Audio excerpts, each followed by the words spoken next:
Most of us have that friend who always seems unshakably confident, fitting the mold of what modern society deems as self-assured. They move with an air of certainty, as if they were naturally imbued with this trait from birth. But when we dive into the depths of Stoic philosophy, we're presented with a nuanced, profound understanding of confidence. What do the Stoics consider to be true confidence? Let's unravel this together in today's video. Confidence, a term so often thrown around, has roots that delve deep into our psyche. It's not a veneer we put on for show, but rather it's intrinsic to our being. And if there's a group who truly grasped the essence of confidence, it was the Stoics. The Stoics' approach to confidence was also deeply interconnected with their understanding of the cosmos. They believed that everything is interwoven in a predetermined order, a concept known as fate. This understanding, rather than leading to resignation, fueled their confidence. If everything is preordained, then our role is not to resist, but to understand and work in harmony with this natural order. Confidence to the Stoics was not about exuding charisma or displaying dominance. It was a quiet assurance rooted in the understanding of oneself and the natural order of things. Take, for example, Epictetus. Born a slave, he later became one of the most renowned Stoic philosophers. Despite facing life's adversities, he held an unwavering belief in his own reasoning abilities.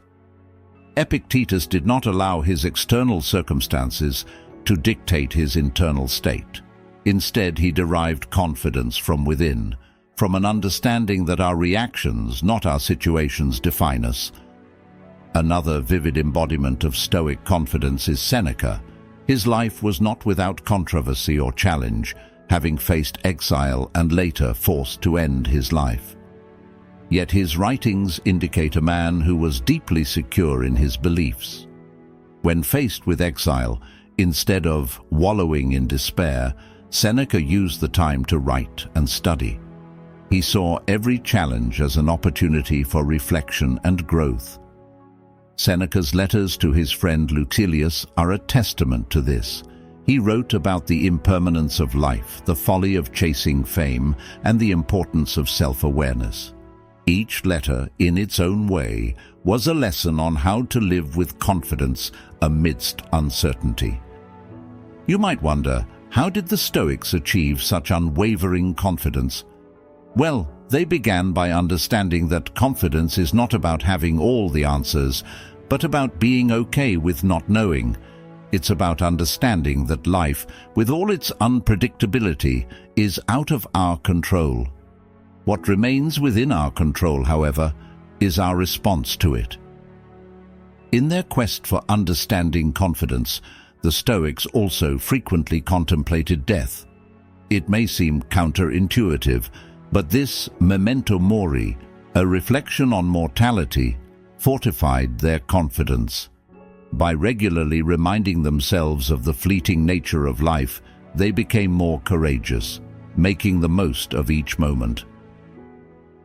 Marcus Aurelius, the Roman emperor and Stoic philosopher, faced wars, plagues, and personal losses. Yet his personal notes, which we now know as meditations, offer a glimpse into the mind of a person who, despite the tumultuous world around him, remained composed and confident. He wrote, "You have power over your mind, not outside events. Realize this, and you will find strength." As most of you already know, the Stoics held nature in high regard. They saw nature as a teacher, offering lessons in resilience, growth, and change. Trees, for instance, stand tall, not because they actively resist the wind, but because they bend and sway with it, demonstrating flexibility and strength. Such observations were metaphors from which Stoics derived their brand of confidence. Emulating this Stoic confidence requires us to shift our perspective. Instead of viewing confidence as a trait that some possess and others lack, We should see it as a muscle, and like any muscle, it requires consistent practice and reflection to be strengthened. The Stoics did this through daily journaling, meditation, and engagement in Socratic dialogue. Another lesson from the Stoics is the avoidance of external validation. While society often equates confidence with accolades and achievements, Stoics believed in internal validation. They understood that the search for external praise is endless and often leads to dissatisfaction. For Stoics, confidence came from living in accordance with nature and their own principles. Chrysippus, another pillar of Stoicism, is a case in point. As head of the Stoic school in Athens, he emphasized logic and ethics, urging students to derive confidence from knowledge and virtue rather than public opinion. In doing so, he laid down the foundation for a confidence that's both genuine and lasting. Cato the Younger, another prominent Stoic, often wore mismatched tunics in Rome, a place where fashion was a reflection of status. When questioned about his attire, he remarked that he wished to challenge societal norms and test his own sense of embarrassment. Through such deliberate actions, he sought to reinforce his confidence by adhering to his beliefs, irrespective of external judgments. You see, Stoic confidence was also about embracing vulnerability. Acknowledging and accepting one's vulnerabilities and imperfections is a testament to genuine confidence. It's a recognition that while we might not be perfect, we are genuine and authentic in our pursuits. Another essential aspect was the Stoics' attitude toward failure. They did not view failure as a reflection of their worth, but as an opportunity for growth. They believed that setbacks and challenges were natural parts of human existence and offered valuable lessons. For instance, when Zeno of Citium, the founder of Stoicism, was shipwrecked and lost everything, he didn't despair. Instead, he saw it as a fresh start, famously saying, "Fortune has taken away my possessions, but she has given me Zeno." This incident led him to discover philosophy, thus birthing Stoicism. Confidence for the Stoics was also about endurance. They often drew parallels between physical and mental endurance. Just as athletes train their bodies to withstand physical challenges, Stoics trained their minds to withstand emotional and psychological challenges. They practiced mental exercises known as premeditatio malorum, the premeditation of evils. This involved reflecting on potential negative events, not to become pessimistic, but to prepare the mind, to inure it against the shocks of life.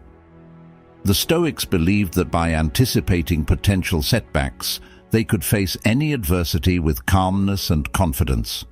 Digging deeper, Stoic writings frequently emphasize the impermanence of life, the idea that everything is in a state of flux. Understanding and accepting this was seen as a source of confidence. Why? Because when one internalizes the transient nature of all things, including one's own life, one can focus on the present, on action aligned with virtue, and on responding to life's challenges with equanimity. Now, on the community front, the Stoics also derived confidence from their community. They believed in the concept of cosmopolitanism, that all humans are citizens of the world. This interconnectedness meant that they weren't alone in their pursuits. They drew strength from the collective wisdom of humanity, leaning on the experiences of those who came before and those who walked alongside them. In this, they found a collective, shared confidence, knowing that while the journey was individual, the path was well-trodden. So, how confident are you? Imagine for a moment that you're sitting with Stoic philosophers at the Agora. They loved posing reflective questions. Here are 3 questions the Stoics might have asked themselves to gauge their confidence. Do I derive my self-worth from within or from external validations? Can I comfortably face uncertainty, knowing I can't control everything but can control my response? Do I see challenges as obstacles or opportunities for growth? These are questions for you and I to reflect on. Reflecting on Stoic teachings, let's remember that confidence is not about appearing infallible or unshakable. It's about possessing a deep understanding of oneself, accepting life's changes, and deriving strength from our principles and beliefs. Stoic confidence teaches us to be resilient, to embrace challenges, and to always seek growth. It's about recognizing that our worth is not determined by external circumstances, but by our internal beliefs and actions. Let's build a confidence that's not just skin deep, but emanates from the very core of our being. Remember, in the words of Seneca, difficulties strengthen the mind as labor does the body.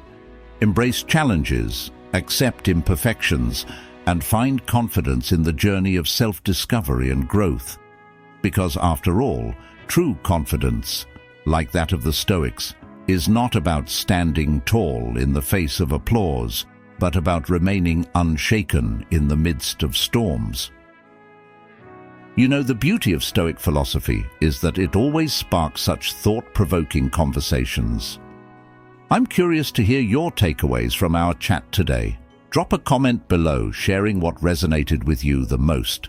And hey, if you found this enlightening, feel free to spread the wisdom by giving it a like and sharing with your friends. Let's keep this dialogue going. By the way, if you've journeyed with us this far into the discussion, it's clear you're genuinely interested. Why not dive a bit deeper? Consider joining our Telegram group for even more engaging conversations. Oh, and there's another video that's just about to pop up on your screen. Trust me, you won't want to miss it. Check it out.